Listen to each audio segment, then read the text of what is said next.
I'm Lucy Bloom and welcome to my channel. Today we're going to go over basic care tips for ivy.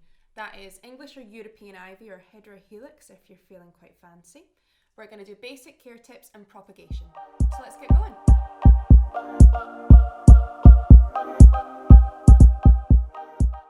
So the reason ivy is such a common houseplant is just because it's so easy to take care of. It doesn't have any particularly complicated light or water needs. And it's a really good grower and it stays evergreen as well, so it's a particularly good houseplant to have. It also comes in a whole variety of variations, so you can get ivy plants with different leaf shapes and sizes, colours, and also variegation, and even how fast the plant actually grows. So if you've got a space that needs filled, like the back of your bookcase, then you can choose one that grows just like a shot. So ivy is quite middle of the road in terms of its watering needs. It likes to be kept kind of dry between waterings, quite on the dry side, because it is prone to root rot. In terms of when you're going to want to water your ivy, like with any houseplants, do not stick to a schedule. Just kind of listen to your plant and see what it's chatting about. The topsoil will give it away. So tap the topsoil. If that's quite dry, pop your finger in a wee bit further. If that's still dry, it's time to give it a wee water. If you've got a moisture meter, even better. How to water your ivy plant, super simple as well. Set out a watering can or just a jug of water for a period of maybe an hour until that water gets to about room temperature, and then put it in. So you're going to want to pour it from the top to the bottom. It doesn't want to soak from the bottom, it's a top waterer. And just let it drain out the drainage holes, so like a proper thorough water. For that reason, you're going to want to have your ivy with good drainage holes and a good quality soil mix as well. A soil is really important to ivy. It needs to be fertile and it needs to be a good drainer. So that means a good quality potting mix and also something like perlite in it, something like that, just to make sure it drains thoroughly and rather quickly. So you get that kind of primo soil that kind of staves off root rot and stuff like that. As ivies are native to light woodland, they need bright, indirect light in your home. What that means is a nice sunny room, but out with the path of any direct rays, or else they're going to get frazzled.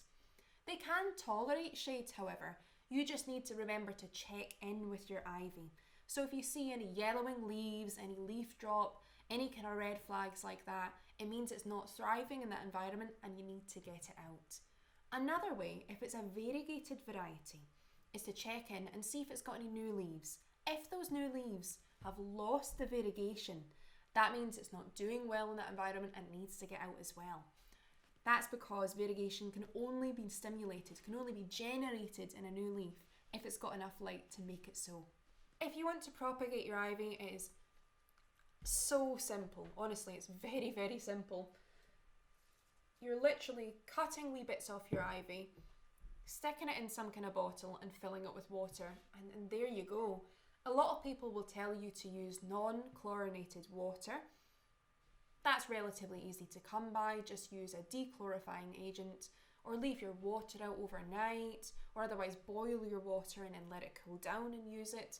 I mean, that's all fine, but I've just been using tap water and these guys are just, well, they're perfect, they're totally fine. I've got really substantial root growth. This is about 3 months worth of root growth. I could have happily potted it up after the first month or month and a half, but I've chosen not to.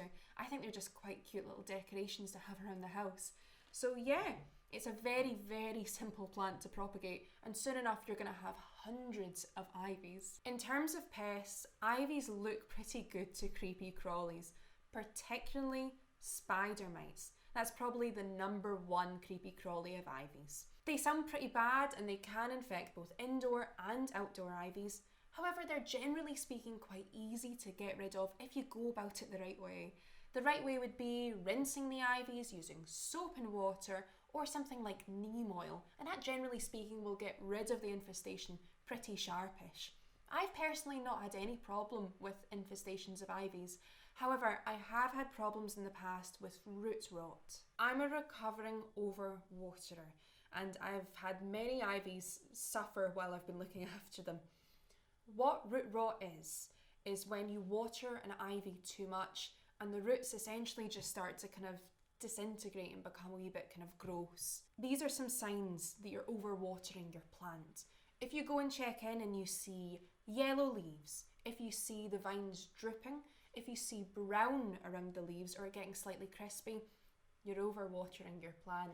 The best thing to do is to step away from the watering can and just try and let your ivy recover. If it's in an extended state of root rot, you're going to need to take it out and properly examine the roots and probably cut back quite a lot of it as well. But hopefully, just with a wee bit of kind of drying out, it can recover from something like that. You don't actually need to fertilise your ivy. As long as you're repotting your ivy once a year in a good quality houseplant mix with fertiliser in it, you're totally fine.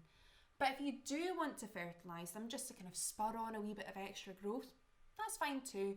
Just make sure to use a high nitrogen content fertiliser and only fertilise during its growing period in the warmer months. In the colder months, your ivy is going to remain beautiful but need far less attention from you.